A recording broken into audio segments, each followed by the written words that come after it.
इन साथियों, आप सभी का स्वागत है मेरे YouTube चैनल जीके विद युग में। इतिहास के पन्नों में उल्लेखित बहुत ही महत्वपूर्ण और शक्ति संपन्न साम्राज्य जिसका नाम है मौर्य साम्राज्य के बारे में आज हम लोग पढ़ने जा रहे हैं। तो चलिए दोस्तों, आज के सेशन को शुरू करते हैं। प्रश्न पहला है, चंद्रगुप्त मौर्य ने किस वंश के शासक को पराजित करके मगध पर मौर्य वंश की स्थापना की थी? ऑप्शन ए है शुंग वंश, ऑप्शन बी है नंद वंश, ऑप्शन सी है शिशुनाग वंश, ऑप्शन डी है हर्यक वंश। तो इसका सही उत्तर हो जाएगा ऑप्शन बी नंद वंश। और नंद वंश के घनानंद को हराकर मौर्य साम्राज्य की स्थापना की थी चंद्रगुप्त मौर्य जी ने। चलिए आगे बढ़ते हैं। प्रश्न 2, मौर्य काल के किस शासक को भारत के मुक्तिदाता की संज्ञा दी गई थी?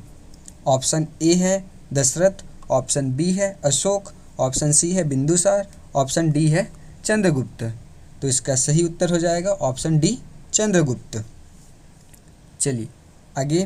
प्रश्न 3, निम्न में से किसमें मौर्य समाज का विभाजन 7 वर्गों में उल्लेखित है? ऑप्शन है इनके, ऑप्शन ए है पुराणों में, ऑप्शन बी है अशोक के शिलालेखों में, ऑप्शन सी है मेगास्थनीज के इंडिका में, ऑप्शन डी है कौटिल्य के अर्थशास्त्र में। तो इसका सही उत्तर हो जाएगा ऑप्शन सी मेगास्थनीज के इंडिका में है। चलिए आगे बढ़ते हैं। प्रश्न 4, चंद्रगुप्त मौर्य मगध की राजगद्दी पर कब बैठा? ऑप्शन ए है 305 ईसा पूर्व, ऑप्शन बी है 310 ईसा पूर्व, ऑप्शन सी है 311 ईसा पूर्व, ऑप्शन डी है 322 ईसा पूर्व। इसका सही उत्तर हो जाएगा ऑप्शन डी 322 ईसा पूर्व। आगे बढ़ते हैं। प्रश्न 5, मौर्य काल कब से कब तक सक्रिय रहा?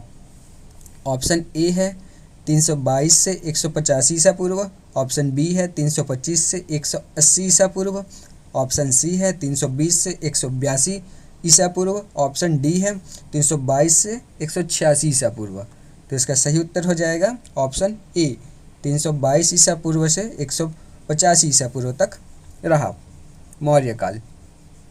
आगे प्रश्न 6, किसने चंद्रगुप्त मौर्य को सेंड्रोकोट्स कहा है? ऑप्शन ए है हिप्पियानस ने, ऑप्शन बी है हिप्पालस ने, option C Justin, option D Megasthenes. इसका सही उत्तर हो जाएगा ऑप्शन सी जस्टिन ने कहा है। चलिए आगे बढ़ते हैं। प्रश्न 7, मुद्रा राक्षस नामक कृति में चंद्रगुप्त मौर्य को क्या कहा गया है? ऑप्शन ए है वृषल, ऑप्शन बी है भद्रसार, ऑप्शन सी है सिंहसेन, ऑप्शन डी है इनमें से कोई नहीं। इसका सही उत्तर हो जाएगा ऑप्शन ए वृषल कहा है। और मुद्रा राक्षस के लेखक हैं विशाख दत्त। विशाख दत्त हैं मुद्रा राक्षस के लेखक। चलिए आगे बढ़ते हैं। प्रश्न 8, किसे भारत का मैकियावेली कहा जाता है? ऑप्शन ए है Ashoka, option B Kautilya, option C Bindusara, option D Chandragupta. तो इसका सही उत्तर हो जाएगा ऑप्शन बी कौटिल्य। और कौटिल्य जी को विष्णुगुप्त के नाम से भी जाना जाता है, विष्णुगुप्त के नाम से जाना जाता है। चलिए आगे बढ़ते हैं। प्रश्न 9, चाणक्य के पिता का नाम क्या था? ऑप्शन ए है कल्हण, बी है बिल्हण, ऑप्शन सी है चणक, ऑप्शन डी है इनमें से कोई नहीं। इसका सही उत्तर हो जाएगा ऑप्शन सी चणक। चाणक्य के पिताजी का नाम चणक था। चलिए आगे। प्रश्न 10, अशोक ने इनमें से किस स्तंभ लेख में स्वयं को मगध का सम्राट बताया है? ऑप्शन ए है मास्की स्तंभ लेख, ऑप्शन बी है रुमिंदई अभिलेख, ऑप्शन सी है भाब्रू स्तंभ लेख, ऑप्शन डी है इनमें से कोई नहीं। तो इसका उत्तर हो जाएगा ऑप्शन सी भाब्रू स्तंभ लेख में। और भाब्रू स्तंभ लेख कहाँ है? राजस्थान में है, राजस्थान में है। चलिए आगे बढ़ते हैं। प्रश्न 11, इनमें से किसके द्वारा प्रथम भारतीय साम्राज्य स्थापित किया गया था? ऑप्शन ए है समुद्रगुप्त, ऑप्शन बी है हर्षवर्धन, ऑप्शन सी है कनिष्क, ऑप्शन डी है चंद्रगुप्त मौर्य। तो इसका सही उत्तर हो जाएगा ऑप्शन डी चंद्रगुप्त मौर्य। चलिए आगे बढ़ते हैं। प्रश्न 12, नंद वंश के अंतिम शासक घनानंद को हराने में चंद्रगुप्त मौर्य की किसने सहायता की? ऑप्शन ए है सेल्यूकस निकेटर, ऑप्शन बी है डाइमेकस, ऑप्शन सी है चाणक्य या कौटिल्य, ऑप्शन डी है प्लूटार्क। तो इसका सही उत्तर हो जाएगा ऑप्शन सी चाणक्य या कौटिल्य। चलिए आगे बढ़ते हैं। प्रश्न 13, अर्थशास्त्र में गुप्तचर को क्या कहा गया है? ऑप्शन ए है गुड़ पुरुष, ऑप्शन बी है जासूस, ऑप्शन सी है पढ़, ऑप्शन डी है मुखबिर। तो इसका सही उत्तर हो जाएगा ऑप्शन ए, गुड़ पुरुष कहा गया है अर्थशास्त्र में गुप्तचर को। आगे प्रश्न 14, चाणक्य द्वारा लिखी गई अर्थशास्त्र की काव्य शैली कौन सी है? ऑप्शन ए है भावचित्रात्मक शैली, बी मूल्यांकन परक शैली, ऑप्शन सी है आदेशात्मक और सलाहात्मक शैली, ऑप्शन डी है विचारात्मक शैली। तो इसका सही उत्तर हो जाएगा ऑप्शन सी, आदेशात्मक और सलाहात्मक शैली है। आगे प्रश्न 15, अर्थशास्त्र में कितने अधिकरण और कितने अध्याय हैं? ऑप्शन ए है 10 अधिकरण और 100 अध्याय, बी 15 अधिकरण और 200 अध्याय, सी 20 अधिकरण और 120 अध्याय, ऑप्शन डी है 15 अधिकरण और 150 अध्याय। तो इसका सही उत्तर हो जाएगा ऑप्शन डी, 15 अधिकरण और 150 अध्याय। चलिए आगे प्रश्न 16, चंद्रगुप्त मौर्य ने सेल्यूकस निकेटर से कब युद्ध किया और उसे पराजित किया? ऑप्शन ए है 301 ईसा पूर्व, ऑप्शन बी है 305 ईसा पूर्व, ऑप्शन सी है 311 ईसा पूर्व, ऑप्शन डी है 322 ईसा पूर्व। तो इसका सही उत्तर हो जाएगा ऑप्शन डी, 322 ईसा पूर्व। चलिए आगे प्रश्न 17, मौर्य काल में भाग और बलि संबंधित थे। ऑप्शन ए है प्रशासकीय विभाग से, ऑप्शन बी है धार्मिक अनुष्ठान से, ऑप्शन सी सैनिक विभाग से, ऑप्शन डी राजस्व के स्रोत से। तो इसका सही उत्तर हो जाएगा ऑप्शन डी, राजस्व के स्रोत से था। ये भाग और बलि क्या थे? कर के प्रकार थे मौर्य काल में। आगे बढ़ते हैं। प्रश्न 18, मौर्य काल में बिना वर्षा के उपजाऊ भूमि क्या कहलाता था? ऑप्शन ए सदाबहार भूमि, ऑप्शन बी सीता भूमि, ऑप्शन सी अदेव मातृक, ऑप्शन डी है उपरोक्त सभी। तो इसका सही उत्तर हो जाएगा ऑप्शन सी, अदेव मातृक कहलाता था। आगे बढ़ते हैं। प्रश्न 19, सीरिया के राजा एंटियोकस से मदिरा, सूखे अंजीर और एक दार्शनिक किसने मंगवाया? ऑप्शन ए है अशोक ने, ऑप्शन बी है चंद्रगुप्त ने, ऑप्शन सी है बिंदुसार ने, ऑप्शन डी है बृहदत्त ने। तो इसका सही उत्तर हो जाएगा ऑप्शन सी, बिंदुसार ने मंगवाया था। आगे बढ़ते हैं। प्रश्न 20, इनमें से किसने भारत से यूनानियों को बाहर निकाला था? ऑप्शन ए है अशोक ने, ऑप्शन बी है बिंदुसार, ऑप्शन सी है चंद्रगुप्त मौर्य, ऑप्शन डी है चंद्रगुप्त विक्रमादित्य। तो इसका सही उत्तर हो जाएगा ऑप्शन सी, चंद्रगुप्त मौर्य। आगे बढ़ते हैं। प्रश्न 21, सेल्यूकस निकेटर चंद्रगुप्त मौर्य द्वारा पराजित होने के बाद संधि शर्तों के अनुसार किन 4 प्रांतों को चंद्रगुप्त मौर्य को दिए? ऑप्शन ए है काबुल, कंधार, हेरात और मकरान, ऑप्शन बी है काबुल, कंधार, मगध और मकरान, ऑप्शन सी है तक्षशिला, काबुल, कंधार और मकरान, ऑप्शन डी है मगध, कंधार, काबुल और मकरान। तो इसका सही उत्तर हो जाएगा ऑप्शन ए, काबुल, कंधार, हेरात और मकरान को संधि शर्तों के अनुसार प्रदान किया गया था।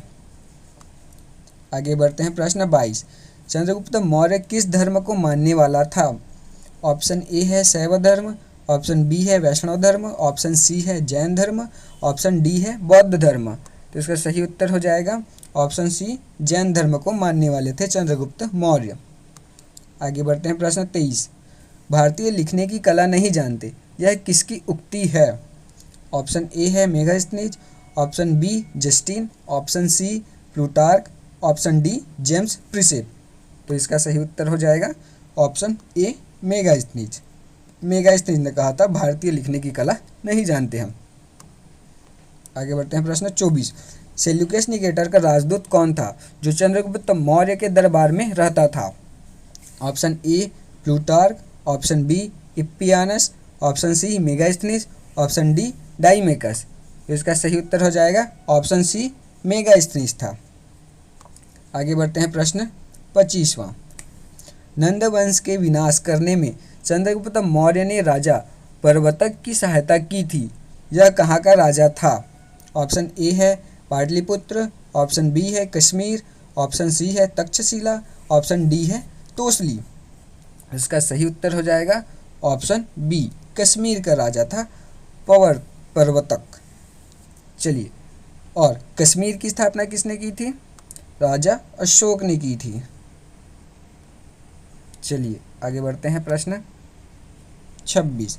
चंद्रगुप्त और सेल्यूकस के बीच हुए युद्ध का वर्णन किसने किया? ऑप्शन ए है प्लूटार्क, ऑप्शन बी है चाणक्य, ऑप्शन सी है जस्टिन, ऑप्शन डी है इप्पियानस। तो इसका सही उत्तर हो जाएगा ऑप्शन डी, इप्पियानस ने युद्ध का वर्णन किया था। आगे प्रश्न 27। चंद्रगुप्त मौर्य की मृत्यु 298 ईस्वी में कहाँ हुई थी?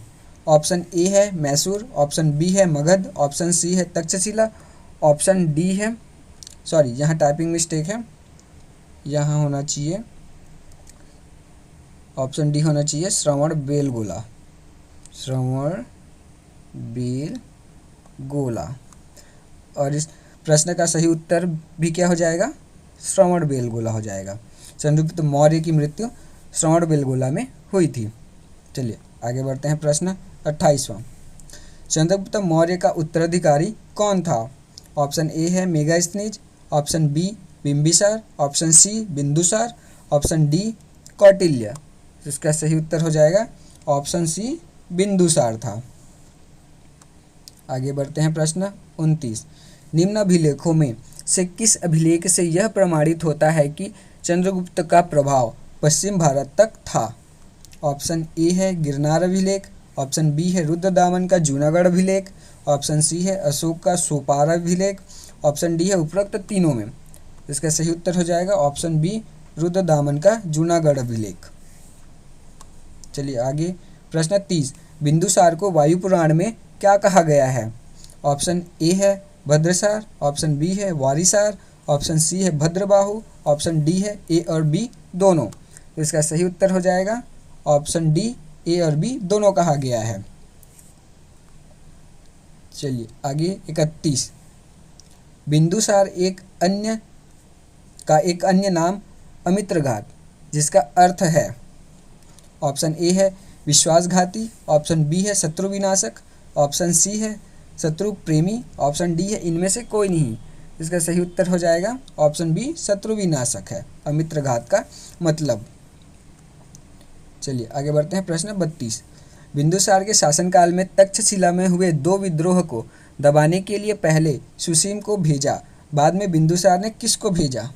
ऑप्शन ए है अशोक, ऑप्शन बी है मेगास्थनीज, ऑप्शन सी है डाइमेकस, ऑप्शन डी है एंटियोकस। इसका सही उत्तर हो जाएगा ऑप्शन ए, अशोक को भेजा, सुसीम के बाद अशोक को भेजा। चलिए आगे प्रश्न 33। बौद्ध विद्वान तारानाथ ने बिंदुसार को कितने राज्यों का विजेता बताया है? ऑप्शन ए है 15 राज्यों का, ऑप्शन बी 20 राज्यों का, ऑप्शन सी 25 राज्यों का, ऑप्शन डी 16 राज्यों का। तो इसका सही उत्तर हो जाएगा ऑप्शन डी, 16 राज्यों का विजेता बताया है। आगे प्रश्न 34। बिंदुसार का उत्तराधिकारी कौन था? ऑप्शन ए है सुसीम, ऑप्शन बी है अशोक, ऑप्शन सी है उपरोक्त दोनों, ऑप्शन डी है इनमें से कोई नहीं। तो इसका सही उत्तर हो जाएगा ऑप्शन बी, अशोक। आगे बढ़ते हैं प्रश्न 35। जस्टिन ने चंद्रगुप्त मौर्य की सेना को क्या कहा था? ऑप्शन ए है बहादुरों की सेना, ऑप्शन बी है वीरों की सेना, ऑप्शन सी है डाकुओं की सेना, ऑप्शन डी है लुटेरों की सेना। इसका सही उत्तर हो जाएगा ऑप्शन सी, डाकुओं की सेना कहा था। चलिए आगे बढ़ते हैं प्रश्न 36। बिंदुसार किस धर्म का अनुयायी था? ऑप्शन ए है आजीवक संप्रदाय, ऑप्शन बी है शैव संप्रदाय, ऑप्शन सी है भागवत संप्रदाय, ऑप्शन डी है बौद्ध संप्रदाय। तो इसका सही उत्तर हो जाएगा ऑप्शन ए, आजीवक संप्रदाय का अनुयायी था बिंदुसार। आगे बढ़ते हैं प्रश्न 37। अशोक का नाम अशोक किन अभिलेखों में मिलता है? ऑप्शन ए है कौशाम्बी अभिलेख, ऑप्शन बी है रुक्मिणीदेई अभिलेख, ऑप्शन सी है मास्की और गुर्जरा अभिलेख, ऑप्शन डी है उपरोक्त में से सभी। इसका सही उत्तर हो जाएगा ऑप्शन सी, मास्की और गुर्जरा अभिलेख में मिलता है। चलिए आगे प्रश्न 38। भारत में प्रथम शिलालेख का प्रारंभ किस शासक ने किया?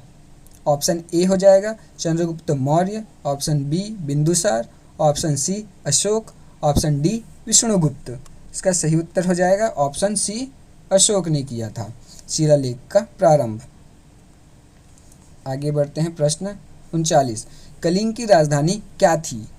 ऑप्शन ए है तक्षशिला, ऑप्शन बी है तोसली, ऑप्शन सी है पाटलिपुत्र, ऑप्शन डी है राजगृह। इसका सही उत्तर हो जाएगा ऑप्शन बी, तोसली। आगे बढ़ते हैं प्रश्न 40। पुराणों में अशोक को क्या कहा गया है? ऑप्शन ए है अशोकवर्धन, ऑप्शन बी सम्राट अशोक, ऑप्शन सी राजा अशोक, ऑप्शन डी महान अशोक। तो इसका सही उत्तर हो जाएगा ऑप्शन ए, अशोकवर्धन कहा गया है पुराणों में। प्रश्न 41। अशोक ने कलिंग पर विजय कब पाई? इसके ऑप्शन है ए 250 ईसा पूर्व, ऑप्शन बी 255 ईसा पूर्व, ऑप्शन सी 261 ईसा पूर्व, ऑप्शन डी है 265 ईसा पूर्व। तो इसका सही उत्तर हो जाएगा ऑप्शन सी, 261 ईसा पूर्व में। आगे बढ़ते हैं प्रश्न 42। अशोक ने नेपाल में कौन सा नगर बसाया था?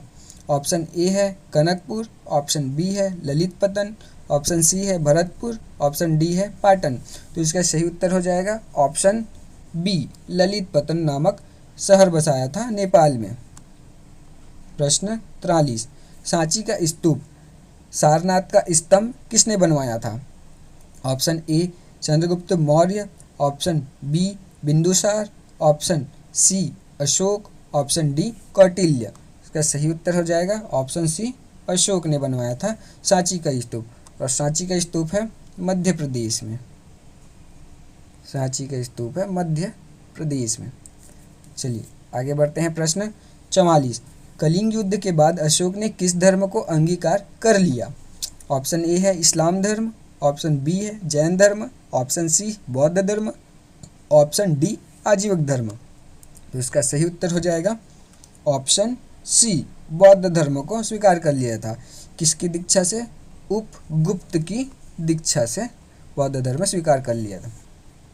चलिए आगे बढ़ते हैं प्रश्न 45। अशोक की माता का नाम क्या था? Option A Trishala, option B Vaidehi, option C Subhadrangi, option D Manorami. इसका सही उत्तर हो जाएगा ऑप्शन सी, सुभद्रांगी था। आगे बढ़ते हैं 46वां। सांची का स्तूप वर्तमान में कहाँ है? Option A Maharashtra, option B Rawalpindi Pakistan, option C Bengaluru Karnataka, option D Raisen Madhya Pradesh. इसका सही उत्तर हो जाएगा ऑप्शन डी, रायसेन मध्य प्रदेश में है। आगे बढ़ते हैं प्रश्न 47। अशोक ने अपने पुत्र और पुत्री को बौद्ध धर्म के प्रचार प्रसार के लिए कहाँ भेजा था? ऑप्शन ए है Afghanistan, option B Pakistan, option C Takshashila, option D Sri Lanka. इसका सही उत्तर हो जाएगा ऑप्शन डी, श्रीलंका।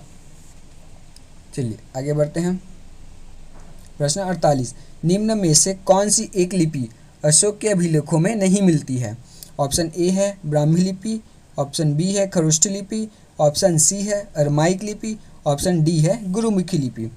तो इसका सही उत्तर हो जाएगा ऑप्शन डी, गुरुमुखी लिपि नहीं मिलती है। बाकी उपरोक्त तीनों लिपियां अशोक के शिलालेखों में या अभिलेखों में मिलती है। चलिए आगे बढ़ते हैं प्रश्न 49। अशोक के अभिलेखों को मुख्यतः कितने भागों में विभाजित किया गया है? ऑप्शन ए है 2 भागों में, ऑप्शन बी 3 भागों में, ऑप्शन सी 5 भागों में, ऑप्शन डी 6 भागों में। तो इसका सही उत्तर हो जाएगा ऑप्शन बी, 3 भागों में। कौन कौन से? शिलालेख, दूसरा है स्तंभ लेख और तीसरा है गुहा लेख। चलिए आगे बढ़ते हैं। प्रश्न 50, अशोक के शिलालेखों की खोज किस सन में हुई? ऑप्शन ए है 1650, option B 1750, option C 1785, option D 1790। इसका सही उत्तर हो जाएगा ऑप्शन बी 1750 में खोजा गया। किसके द्वारा खोजा गया?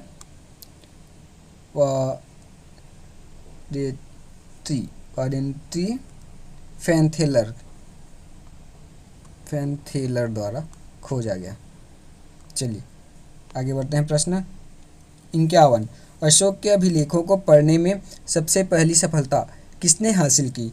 ऑप्शन ए है प्रिंस जेम्स, ऑप्शन बी है जेम्स प्रिसेप, ऑप्शन सी है विलियम जोन्स, ऑप्शन डी है वादित्री फैनथेलर।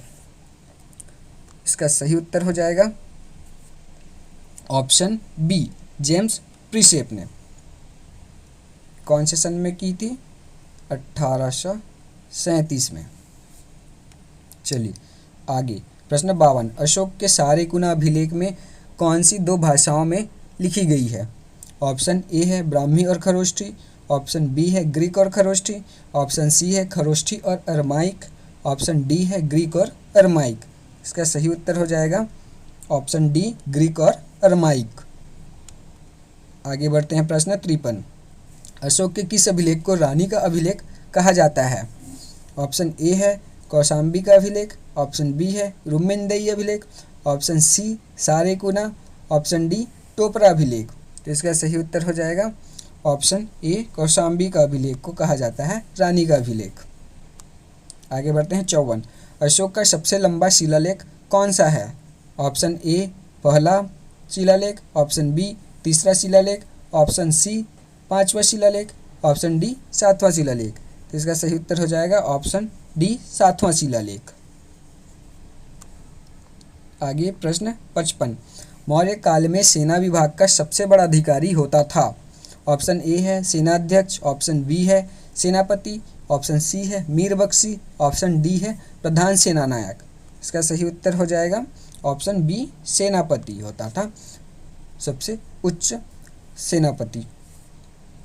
चलिए आगे बढ़ते हैं। प्रश्न 56, अशोक के शासनकाल में न्यायालय के न्यायाधीश को क्या कहा जाता था? ऑप्शन ए है न्यायदात्री, ऑप्शन बी है प्रधानाधीश, ऑप्शन सी है न्यायाधीश, ऑप्शन डी है राजुक। इसका सही उत्तर हो जाएगा ऑप्शन डी राजुक कहा जाता था। आगे प्रश्न 57, सरकारी भूमि को क्या कहा जाता था? ऑप्शन ए है गैर स्वामित्व भूमि, ऑप्शन बी स्वामीहीन भूमि, ऑप्शन सी सीता भूमि, ऑप्शन डी अदेव मातृक भूमि। इसका सही उत्तर हो जाएगा ऑप्शन सी सीता भूमि कहा जाता था। आगे बढ़ते हैं। प्रश्न 58, प्रांतों के शासक कहलाते थे? ऑप्शन ए कुमार, ऑप्शन बी आर्यपुत्र, ऑप्शन सी राष्ट्रिक, ऑप्शन डी उपरोक्त सभी। इसका सही उत्तर हो जाएगा ऑप्शन डी उपरोक्त सभी कहलाते थे। कुमार कहलाते थे, आर्यपुत्र कहलाते थे, राष्ट्रिक भी कहलाते थे। चलिए आगे बढ़ते हैं। प्रश्न 59, किस शिलालेख में अशोक ने पशु बलि की निंदा की है? ऑप्शन ए है 12वें अभिलेख, ऑप्शन बी है पहले शिलालेख, ऑप्शन सी 11वें शिलालेख, ऑप्शन डी 5वें शिलालेख। इसका सही उत्तर हो जाएगा ऑप्शन बी पहले शिलालेख। आगे बढ़ते हैं। 60वां, अशोक ने किसके लिए बराबर की पहाड़ियों में 4 गुफाओं का निर्माण कराया था? ऑप्शन ए है भागवतों के लिए, ऑप्शन बी है आजीवकों के लिए, ऑप्शन सी है बौद्धों के लिए, ऑप्शन डी है जैनियों के लिए। तो इसका सही उत्तर हो जाएगा ऑप्शन बी आजीवकों के लिए। चलिए आगे बढ़ते हैं।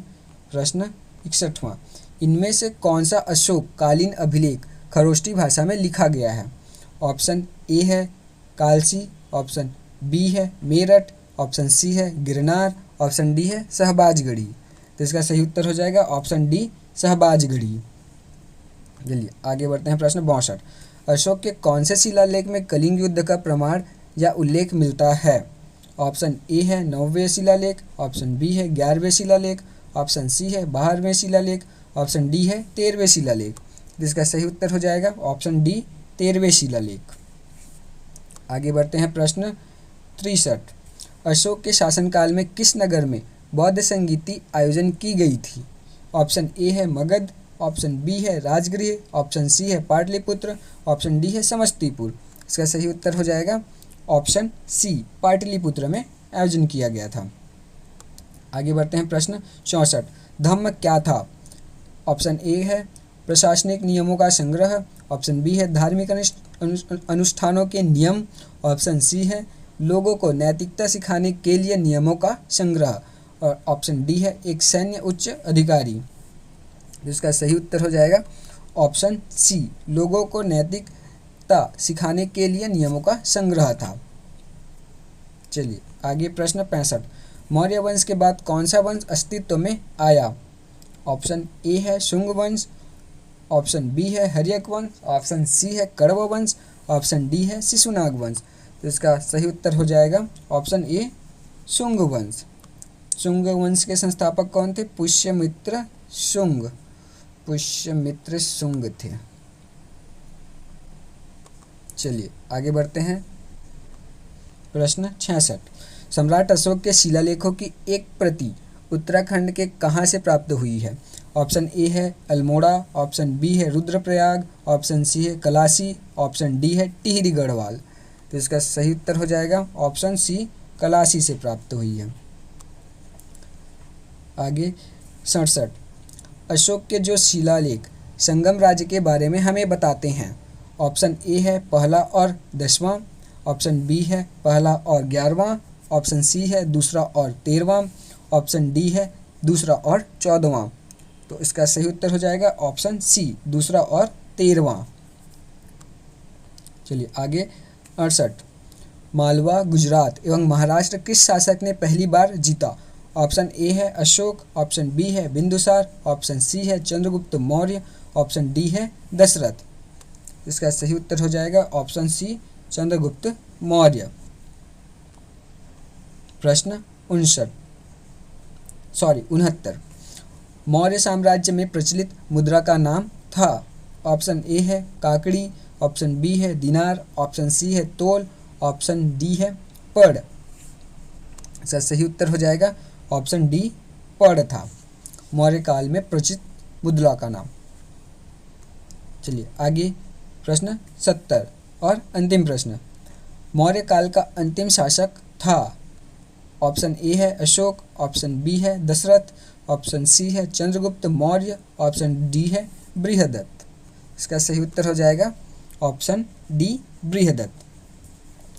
तो दोस्तों आज का वीडियो आपको अच्छा लगा हो तो लाइक, शेयर और सब्सक्राइब जरूर करें, और अपने दोस्तों या परिवार वालों में जो सरकारी नौकरी या प्रतियोगिता परीक्षाओं के लिए तैयारी कर रहे हैं उन्हें ये वीडियो ज़रूर से शेयर करें। धन्यवाद।